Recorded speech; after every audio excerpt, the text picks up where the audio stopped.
Game 5 of the NBA Finals is in the books, and Milwaukee has suddenly made what seems like a momentum change in this series against the Suns. Now, Jason, yes. Phoenix started out hot, as we know, taking a 16-point lead in the first quarter, and then out of nowhere, like a deer that ran across the highway, the Bucks took control of the game and finished with a defensive showcase from Jrue Holiday, which a lot of NBA players are like, if you don't know, that's what Jrue does on a normal basis, but now he's doing it on a bigger stage. How do we feel about this, Jason? What are your thoughts of Game 5?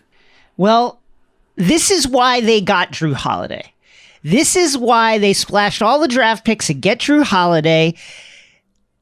That game that you just saw, listen, Jrue has been erratic, I think you could say, like over the postseason. Earlier, games 1 and 2, it's like, where's the scoring? What are some of these decisions that Jrue is making? But he's always brought it defensively. He's just like he's incredibly strong, and he plays with force. And I think the thing that we're seeing happen is, even when he wasn't making shots earlier in the series, when he'd get to the rim and Ayton would be there and he'd miss, and then the rest of his game wasn't coming together offensively. He's just always there. He's always in Chris Paul's space. He's always in whoever he's guarding space. There's never a moment where you have a break from Jrue. And now on the offensive end, all those moments when Jrue is ramming his shoulder into a defender's chest and bullying them under the rim are starting to add up. I think it's telling in Chris Paul's play, and all of a sudden the offense came together too. And guess what? The Bucks are in control of this series. I picked Bucks. I picked the Suns in 7 rather, but I also said I think that the first team to win a road game will win the series. And so shouts to the Bucks on the verge of doing it. What do you think? What do you think swung this series? There's a lot of things that I think swung this series, but everyone knows that pivotal Game 5 is a big deal. And I need to state an apology to the Milwaukee Bucks right now, just because, I honestly, X's and O's, and when I break down things, I look at, all right, if everyone does exactly what they're supposed to do, or if everyone does their role, how will the game break down? Just to give you a thought process. And on paper, if you break down the Phoenix Suns on paper as opposed to the Milwaukee Bucks, on paper, it looks like the Phoenix Suns should be the clear victor in this and go on to win a championship. For a couple of games, it looked like that. But you got to give so much credit to Milwaukee, the coaching staff, the players, because there's always the what things should look like and what things are going to do or what is going to happen. But the players can always change that. How somebody plays a monster game, great defense from Jrue Holiday, that now when you expect a certain thing to happen from Chris Paul, well, Jrue Holiday is like, yeah, but wait a minute, I'm a defender. So what you expected out of Chris Paul, you might not get. And that's exactly what's happening in this series. And so it's just interesting to see because there's a lot of talk about Chris Paul and his story, 16 years, never made it, but there's other guys on Milwaukee's like, wait a minute now, we haven't gotten a championship either. So this is just, this was a series that we didn't expect to be like this, but I'm so thankful. I always want Game 7 of 7. We always want that as fans, and it looks like we might get it. Devin Booker has been unbelievable. He played, 42 minutes in Game 5, 39 minutes in Game 4, and they need every single second of those minutes because they're getting absolutely crushed when he's not on the floor.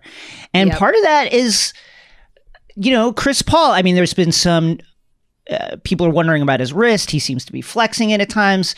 I'll just say this, 6 turnovers in Game 2, 4 turnovers in Game 3, 5 turnovers in Game 4. That was a game where he scored only 10 points.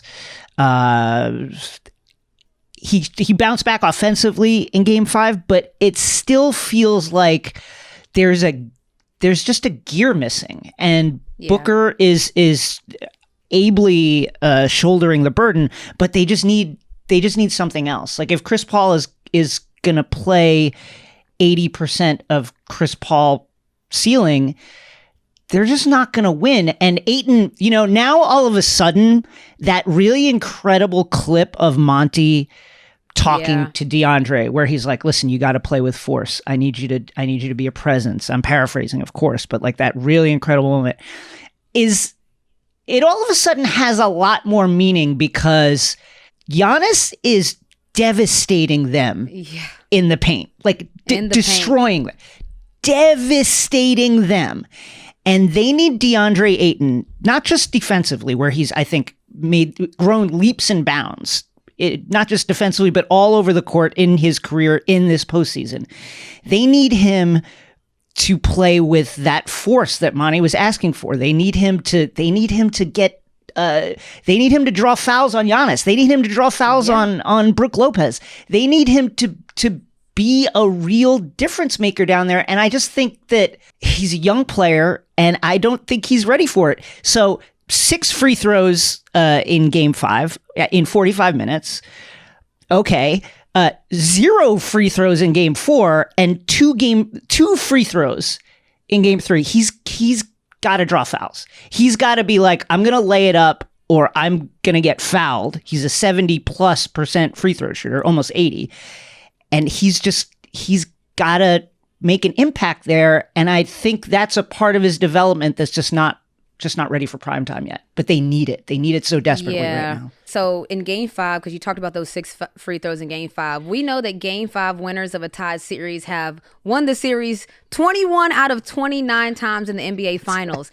And when we talk about moving and bending a series, Deandre Ayton is huge. I remember it was either game 3 or game 4, Deandre Ayton was in a lot of foul trouble, couldn't play his minutes, and that's when the points in the paint started to pile on. And then that's when Milwaukee saw that they had something there in the paint. And then they just started doing it whether Deandre Ayton was in the game or not. It almost just started to seem like they recognized that he might not be ready for that level of physicality. Look, the same way we saw Monty Williams talking to DeAndre Ayton, so did the Milwaukee coaching staff. So does the Milwaukee players. That's a great point. They see everything that we see. So if they see somebody that has to be getting lifted up and picked up by their teammates, which we've all seen, not only Monty, but teammates talking to DeAndre Ayton, they put a target on his back. And Milwaukee is Giannis is going to the rim as if there's no one in there and he doesn't care.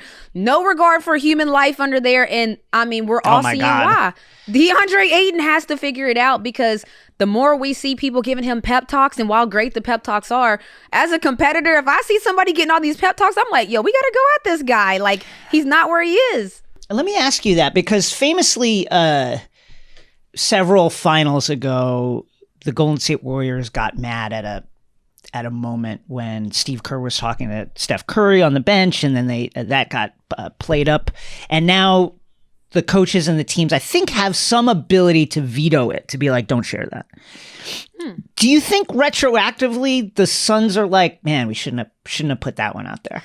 I think that they know it's not the best thing. I mean, like I said, everyone knows in sports, even when it comes to like people that are just straight up sports bettors, they want to know every single thing that happened that day, that the person makes shots and shoot around. Like, it goes down to that extreme in sports where you're trying to find just a little edge. So if you're looking for a little edge and you're rewatching the game and you see, even DeAndre Ayton's body language as people are talking to him, and you just see that his teammates, his coaching staff, they're trying to lift him up, that's an edge. And so as a competitor, you're going to be like, well, let's see if we can test this guy then. Let's test and see, is he built for this? And it's not to say that he is or isn't. We know he's young, but if you're the Bucks, you don't care how young he is. You're like, that's fine. He's going to have to grow up today.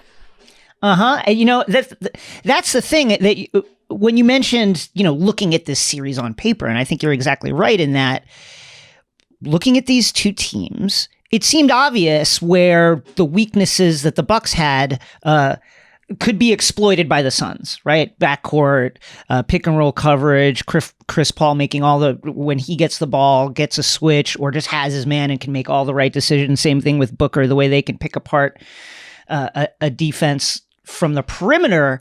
With Dario Saric out, all of a sudden the Suns are very thin in the middle, and now all of a sudden there's that hole to exploit. Here's Giannis at the rim last 4 games. 9 of 10, 14 of 15, 9 of 12, 9 of 12. I mean, he is just wrecking them. So, Jason, I have a question, though. So, Why is Giannis's free throws no longer an issue, in your opinion? That's a great question. I think a part of it is, listen, he missed 3 down the stretch. Yeah, and no one's talking about it. No one cares. No one cares. Monty iced him, which I tweeted was like throwing ice on ice because he's already freezing cold. There's no need to ice him. But I think that the Bucks have figured out their Kobe Shaq. You know what I mean? Like, yep. There have been a ton of comparisons of Giannis to Shaq's numbers. In the way that they both did all their damage down low and were not strong free throw shooters. They've kind of figured out how to use Giannis's impact down low to spray to the corners, to spray to shooters, to open up things for everyone else. And now it's a smooth transition when it's Chris Middleton time. Like, it just, they have that chemistry now, and they're able to go to other ball handlers. You know, they went, one of the great plays, I think, in finals history now is going to be Jrue's steal, throw it to Giannis for the dunk. Yep. But they're getting, there's a school of thought where you could say, oh, that was a bad decision, because like Giannis is going to miss the free throw. What if he didn't make the dunk? Jrue should have kept. But like, they're making decisions and doing things to mitigate Giannis's lack of ability to convert on free throws. And the rest of the team is rising to meet him. Middleton's playing well. Jrue's crushing it. Connaughton is every shot he hits feels like they needed that shot from Pat Connaughton, and he's doing it. No, I agree. It's interesting because I think, no one knows their weakness more than the person who has that weakness. Yeah. So like, you start to learn to cover it up. The Milwaukee Bucks have been playing with Giannis and knowing that he's not necessarily an outside shooter for some years now. So they've learned more and more how to play with it, what risks to take. I don't even think it's a risk to throw up that oop to Giannis. I think that if you don't throw that to Giannis, you're crazy. But they're making the right basketball plays. Like, you can just see now they're just making the right basketball plays. That was the right play. Ended up with a dunk and one. If he did get fouled and miss both free throws, at this point, like I said, the Suns aren't necessarily converting on the mistakes. They're not capitalizing on three missed free throws down the stretch. You have to come down. You have to make sure you score on that. And so, having said all of that, Finals MVP. Like, I've seen so many discussions. Is it Chris Middleton, who, as we know, has carried the team in a lot of the tough stretches? Even Giannis has talked about it outwardly. Or is it Giannis who's had those monster 40-point games, maybe not carrying the load down the stretch? Who are you giving it to, Finals MVP? It's got to be Giannis. Unless Chris Middleton does just absolutely scorches the surface of the earth in the next 2 games, right? You've got the 2 40-point games. You've got two plays from Giannis that will live forever in finals history. The game-changing block on Ayton. Yeah. That was like, again, it's wild to me that this guy's leg bent 15 degrees the wrong way 2 weeks ago. Telling you, modern medicine. That is crazy. It is nuts that happened. And he's looked gassed at different times throughout the series. But that he was able to do that 2 weeks after seeming like maybe his season was on the line is incredible. And then that the lob and the alley-oop, we're going to be seeing that forever. It's just it has to be him. What do you think? I personally think to win Finals MVP, if you're not the superstar of the team, you have to do something extraordinary. I don't know if the Milwaukee Bucks would be in the finals without Chris Middleton, because as we know, Giannis got hurt. You said his knee bent the opposite way. Chris Middleton single-handedly carried that team on his back. And on top of that, we've seen stretches in this final where he scored 10 of the points straight in the fourth quarter that kept them afloat. So, like, are we talking stats? Or are we talking, I know that it's going to have to be Giannis, but it's so tough because even Giannis himself, down the stretch, your go-to guy is Chris Middleton. We know that. Here's a crazy stat. Steph Curry, 0 finals MVPs. I mean, that when you talk about political, Andre Iguodala won the 2015 one, and then KD won the other 2, which okay. Yeah, but you know what? A lot of people, if they ask who was the superstar on that team, that would be a great debate too. Is it Steph or is it KD? I think your answer tells us who maybe fan bases. I'm just like, and look, this is not me saying it, but the finals MVP typically follows a star, of whoever the team is. And I've seen stars not necessarily have the most amazing finals, but they're finals MVP. So Iguodala was great. Iguodala finals MVP is wild. I'll just say, I think that we're seeing in this finals how unprepared kind of like sports media and people who watch sports, how unprepared we are to talk about things that go outside of our experience. Coach Bud, we killed him his entire career through the Hawks to now. We have killed him. The guy can't make adjustments. He keeps getting run off the court. Yada, yada, yada. We were killing him earlier in the series. We were killing him earlier in the postseason. He's pushing the buttons right now. And of course, we're not really talking about it. There's a lot of other stuff to talk about, of course. But we're not talking about Coach Bud exploiting the Bucks' size. We're not talking about the smart way he's using the Middleton Giannis pick and roll. All of a sudden, we're not talking about this stuff. And so it's the same way in that we talk about Giannis, and we're unprepared to talk about a two-time MVP who is not the closer down the stretch. But I think that all of which is to say, this is really cool. We're seeing something that is happening in a way that's different than the way that we usually see it, and I think that's really cool. Real quick though, if the Suns end up winning, who's your Finals MVP for them? The Book. Okay, I think it's got to be Book. He's been carrying. Chris Paul is. I think there will be a lot of pressure to have it be Chris Paul. Yes. There will be. Listen, LeBron James did not show up courtside with an open bottle of tequila to see Devin Booker. He let us know. He said, "I'm here for Chris Paul, baby." Yes. That's what I'm saying. He let us know. He did not come for DeAndre Ayton. He did not come for Devin Booker. He came for Chris. To your point about politics, there will be a lot of political pressure to give it to Chris Paul. But I think that it's at this point, it's Booker. No, I agree. I think since Booker is the first player to lose back-to-back finals games when scoring at least 40 points, it's only happened 5 times in playoff history. I think that he's doing things that are abnormal, exceptional. I also agree that, boy, is it going to be hard to pry that Finals MVP trophy away from Chris Paul. I mean, the whole storyline has been about Chris Paul getting his first one after 16 years. And again, that shouldn't necessarily matter, but I know it does. So I'm curious to see how all of this plays out. I really am curious. Last week, some comments about baseball star Shohei Ohtani, who's just my idol right now, caused a controversy while on First Take. Stephen A. Smith made the claim that the Japanese-born pitcher and hitter's use of interpreter hurts his ability to connect, to capture an American audience.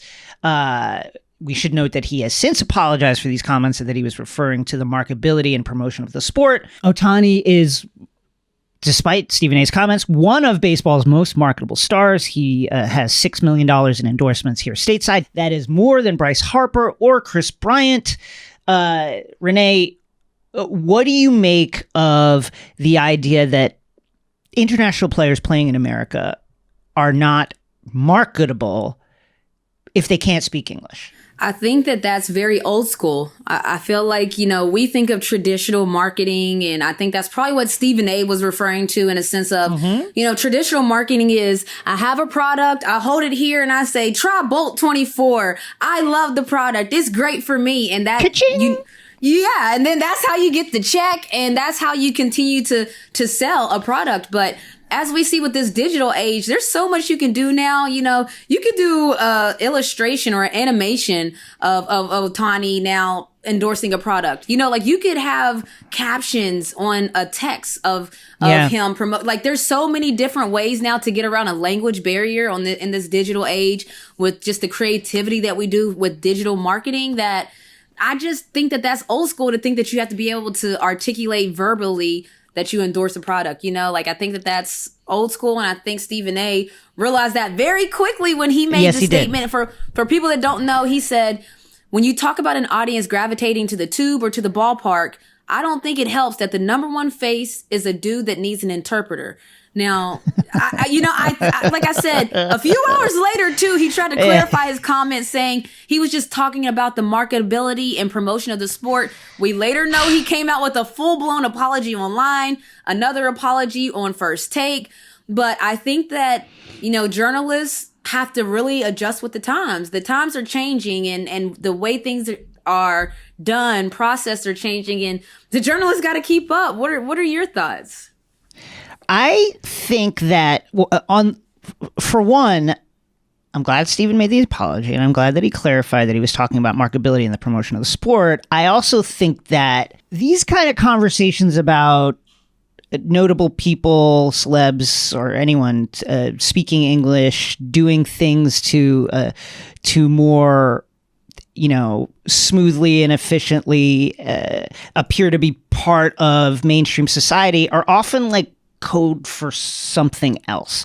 I guess like the thing that I thought about was like, why does anybody care what Shohei Ohtani's marketing, income is, or if this guy is hitting the ball like a colossus, which he is, if he's doing the things that he's doing on the field, it's unclear to me why exactly that matters, except that Stephen A. and other people who might complain about this are maybe not so concerned with the health of and marketability and visibility of America's pastime, and are more just kind of annoyed that they can't directly ask Shohei Ohtani a question or have to go through somebody, or just annoyed in general that someone is here and not speaking English and succeeding. I remember the first time my parents were like, when they were growing up in the Philippines, they were like, yeah, we loved the Beatles. And I was like, wow, that's so crazy that you grew up in another country and the music that you were listening to was English music. And it's the same thing now. Like you watch television from Europe or from anywhere, and you will see American hip hop. American music. You'll see American stars selling stuff, and I think we've just become so used to being the pop culture center of the entire globe. Our stars are the world's stars. Our music is the world's music. Everybody watches our music. Everybody watches our movies. Excuse me. That I think that it's jarring now. Yeah. When somebody comes from outside that and has and is not like trying to integrate in the way that we expect, because we just expect like, oh, our culture goes all around the world, and why wouldn't you learn English? Why wouldn't you do that stuff? It's just like a very American centric perspective that I understand why Stephen feels that way, because it's, that's the way the world has been for several decades, but it's not the way the world is now, to your point. I think too, we know that certain things transcend cultures. So music, you talked about it. Yeah. You can hear a song. I can hear a song from BTS and I can think it's lit, no matter if you know what they're saying or if you don't. And it's the same for our hip hop culture in other countries. Mm-hmm. They might know a whole rap song and not know any English. I've had teammates. So I played overseas for 10 years. I've had teammates in the locker room. They can rap bar for bar with me on Jay-Z lyrics, anything. But then afterwards, their English might be a little broken, but, that experience going overseas for me, it was so vital, because there's obviously this stereotype that Americans are arrogant and different things of that nature. And we are spoiled to a certain extent. We are spoiled, for sure. Yeah, Stephen A is talking about that spoiled American sense that, wait, you're not Americanizing yourself to fit into our culture to make sure that we can digest you easier. No, that's not his problem. Ohtani doesn't need to make sure that we can that we are easily digesting what he has to do. He's going out there and he's doing exactly what he's supposed to do. He's being baseball's most marketable star. He's knocking balls out the park left and right. He's a generational talent, and we're just not used to that. We're used to, if we want you, you better give us what we want and how we want it. And that's not happening anymore. We see different stars. Even with Naomi Osaka, I watched her documentary, and she talked about there was this uncomfortableness that when people found out she's playing for the Japanese national team, and she was like, I was never deciding between America and Japan. I was always playing for them, but we were all like, she said basically the media was like, oh, you're playing for Japan. And she's like, I've played for them always, and if you watch the documentary, it's true, she has, but as Americans, again, we're like, if you had the choice, why wouldn't you pick us? And it's like, we maybe aren't the center point of everyone's life like we thought we were. And maybe we were, but it's changing. Things are changing. That's all I'll say. Things are changing. I think about the Dream Team documentary and all the famous clips that we remember of Jordan walking down the Champs-Elysees or Barkley and Magic walking around Barcelona and getting mobbed by international fans. That's what we think is normal, right? Yeah, we think that's normal. Could Michael Jordan speak French? Could Charles Barkley speak Spanish? Right? Or Catalonian or any of those languages? No. But we are just like, that's the way it should be. We export our stars and everybody accepts it and they love it and that's great. But if you send your stars here, they better learn to speak English or else there's going to be a problem. And that's, to your point, it's just not the way the world works anymore. And we are now getting a very, very small taste of what the rest of the world has been experiencing with the exporting of America's stars to different markets. It's just really interesting. And of course, Spanish-speaking players are a huge part of the MLB. The comments, Stephen A's comments, while directed at Shohei or about Shohei, clearly pertain to the 25% of opening day rosters in 2019 that speak Spanish as their first language. It's just an old-minded thinking. It's not the way media works anymore, and not the way fame works anymore, and not the way sports works anymore. And you know what? I hope that this starts to shift another culture that, again, traveling a lot for basketball, I got submerged into so many different cultures. No matter where I went, almost every single person spoke some English. Like, I could be in the grocery store and I would be like, cow, moo. And then they'd be like, oh, yeah, okay. And they would tell me where the beef is in the grocery store. But like everywhere else in the world makes an effort. They make an effort.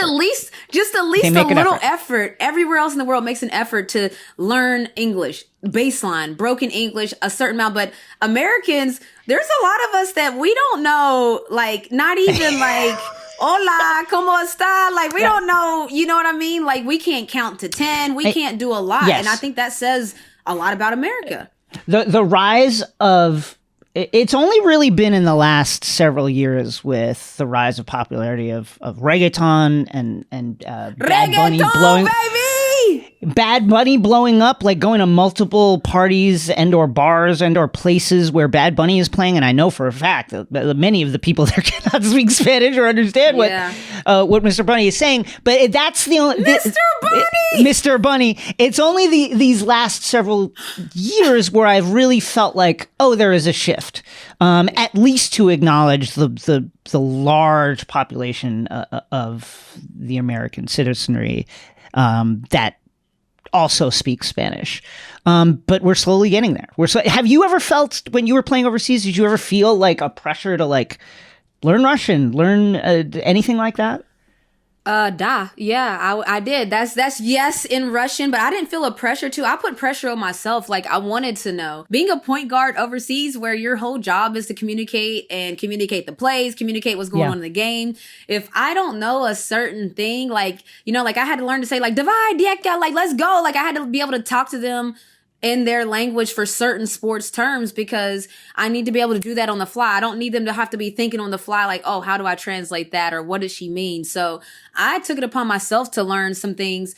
As a lot of people know, my fiance, Dominican, she's from the Dominican Republic where her her mom is, but she was born in New York. So that's a bilingual family. Like they speak straight up Spanish only in the house a lot of times. So I value multiple languages just because if you've traveled, if you've been around the world, you start to see how small we are as Americans in the sense of there's other cultures, other worlds out there. And Americans, we're kind of like, yeah, we know it's out there, but it's America's where it's at, baby. Like we really have that feeling like, yeah, y'all do y'all's thing. But when you come here, we're Americans. And it's like, I'm blessed to have been cultured at a young age to know that we should be learning, like everyone in America should have a baseline of Spanish. Like I think that that's something that we should have. But for me, like when it comes to media, we weren't doing interviews all the time. Like, here for the NBA, it's not necessarily right after every game that we're doing interviews and different things of that nature. But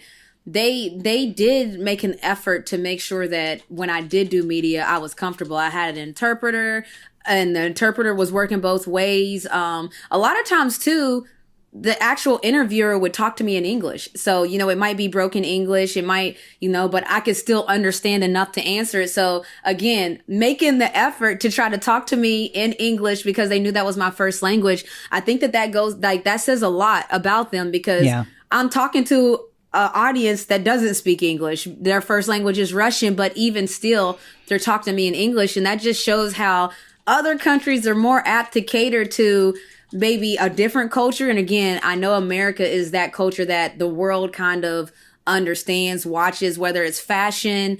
And we know that Italy and other countries are booming when it comes to the fashion industry. But look who's walking in the fashion show. It's our biggest supermodels. It's even now, sometimes it's athletes, have taken to fashion. But we know that like our athletics, our culture, our music, we know that transcends all other countries, but that still doesn't necessarily give us a pass to not try to, cater or be understanding to other cultures. I think that's where we kind of drop the ball as Americans. We're spoiled. That's it. We're spoiled.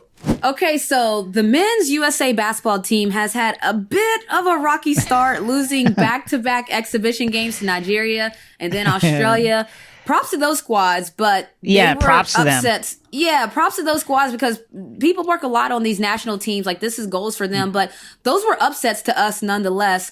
Team USA has slightly bounced back after recently defeating Argentina and FIBA top-ranked Spain, which we know is a powerhouse. But Jason, I'm wondering how much confidence do we have in this Olympic squad? Is gold out of the reach, or is it always Operation Gold, business as usual? We're going to act like it's business as usual, but these results and the closeness of the games versus Argentina versus Spain show you how effectively the rest of the world has caught up. We just had a conversation about Shohei Ohtani and international players. The NBA has been pioneering international players, has had international players for decades now.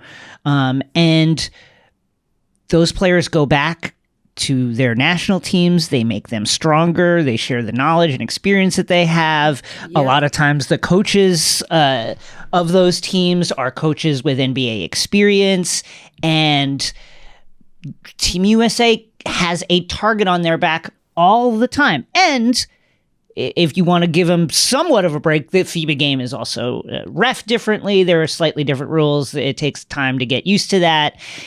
And of course, our players have been playing for whatever it is, 14 months, like straight nonstop, some of them. So it's difficult. But all of which is to say, man, I'm a little... I would be worried. Like when we called up JaVale McGee, I was like, uh-oh. Like I love listen, JaVale, one of the great personalities, obviously comes from a basketball lineage.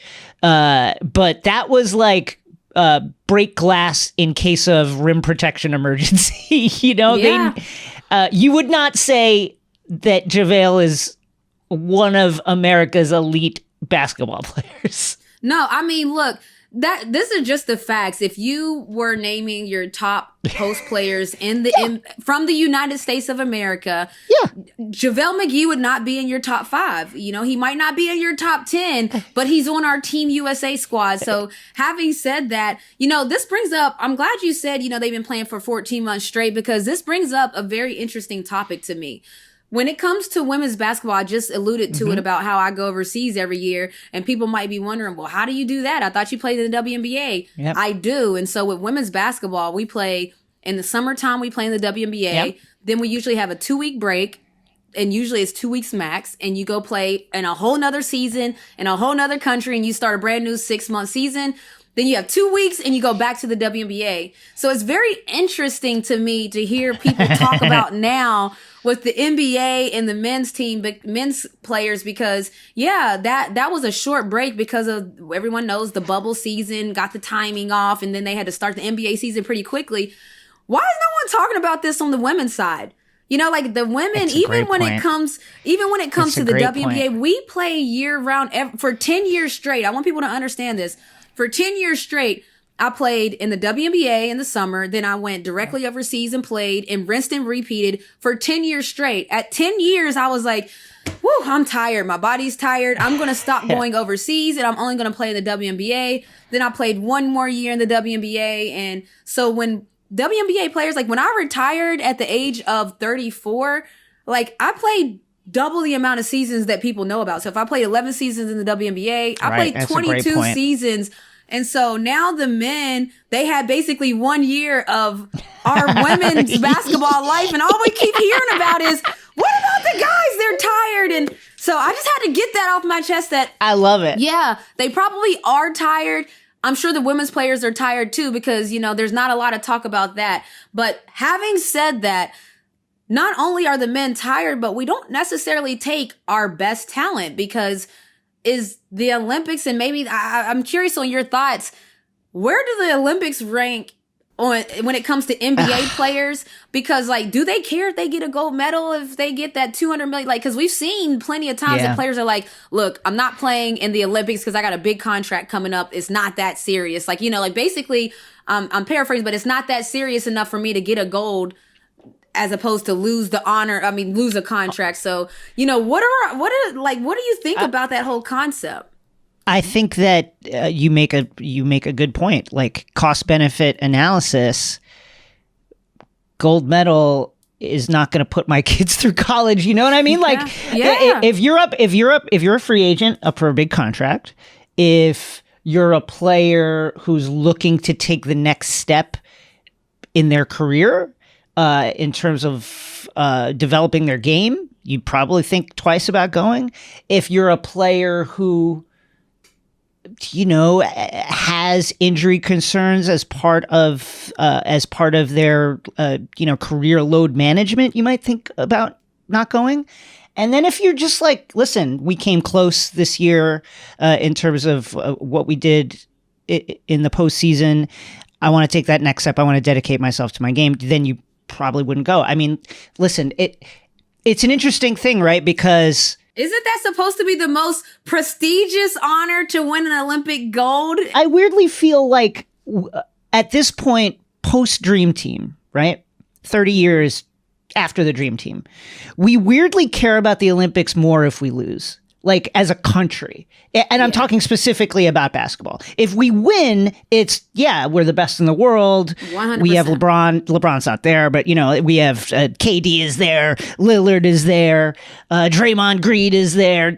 Bam Adebayo is there. We have the best players in the world. We used to send our kids and dominate the world. We used to send our college kids and they would beat the pro. Yeah. Like, so I really think that we care when we lose, and we don't care that much when we win, because when we win, it was like, we were supposed to win. So 100%. It's a weird thing. So here's the thing, like, the world is catching up. I don't know if anyone's paying attention, but the world is catching up to the United States of America. You can call it complacency. You can just call it leveling the playing field. That's how things happen. But to your point, Jason, we could have sent our A, B, and C squad, and we would have came back with gold, silver, and bronze. Like, we could have done that before. I mean, even on the women's side, we've talked about that in a sense of Team WNBA just beat Team USA in the WNBA All-Star that just happened last week that I just came from. And even having said that, I'm not necessarily too concerned about Team USA because we've always thought that we had enough good players that we could send 2 teams to the Olympics.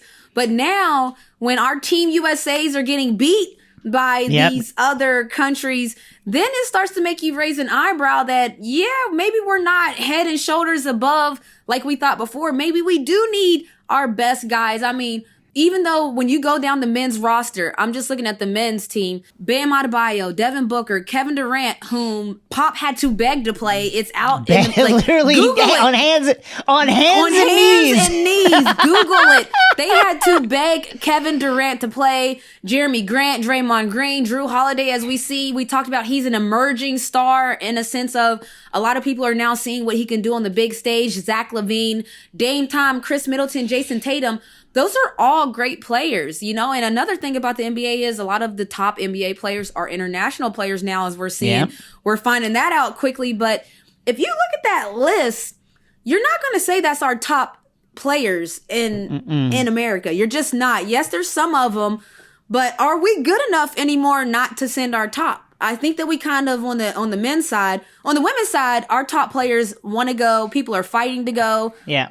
Everybody wants that honor, that prestige. It's not a money thing. And again, maybe because the WNBA doesn't make as much as the NBA. I acknowledge that. But there's that for the honor that still happens on the women's side. But on the men's side, it's like, oh yeah, I'll go get me a gold and I'm done. It's not like, oh, I'm going to get me a gold. I'm going to repeat it. It's not that kind of vibe on the men's side. But I'm curious when it's going to switch back. Is losing in the Olympics going to take losing to us to get back? Operation Gold? Like, I just don't know, I think it will take losing. Losing is always a big deal in international basketball for Team USA. Again, a much bigger deal than winning the 1992 Dream Team aside. But even that team was a reaction to the bronze medal in '88. David Robinson, Dan Marley, coached by John Thompson. The reason we did away with the rule about sending our college amateurs was because we lost. All of which is to say, and this is like spin, obviously, I think it's time to respect the strides that the rest of the globe has made in this game that Americans invented. I mean, Dr. Naismith was Canadian, but he invented it here in America. And And it's time to appreciate that, Luka Doncic is a person in our league in the NBA who will win at least an MVP award, and that's a person that is the latest evolution of international basketball player playing in the NBA. Like the world has gotten a lot better, and more specifically, it used to be that. Athletically, we could just dominate too, right? But the rest of the world, what the rest of the world has done is they've developed their skills around the way they play and what they bring to the court. No one would say that Luka Doncic is huge, a big guy and very strong. No one would say that he's blowing you off the court with his athleticism, but it's the how he has refined his skills, and the international players have figured out how to make that leap, and they are teaching their fellow country people how to do that as well. And the fact that they are appearing in the NBA is in and of itself a testament to how those national programs are evolving and improving. The world is Wake just up, better America! Now. Wake up! That's it for us. Follow and subscribe to us on Apple Podcasts or wherever you get your podcasts. And don't forget to subscribe to Takeline Show on YouTube for exclusive video clips from this episode, plus my digital series, All Caps NBA, which airs every Friday. Check it out. See you next time.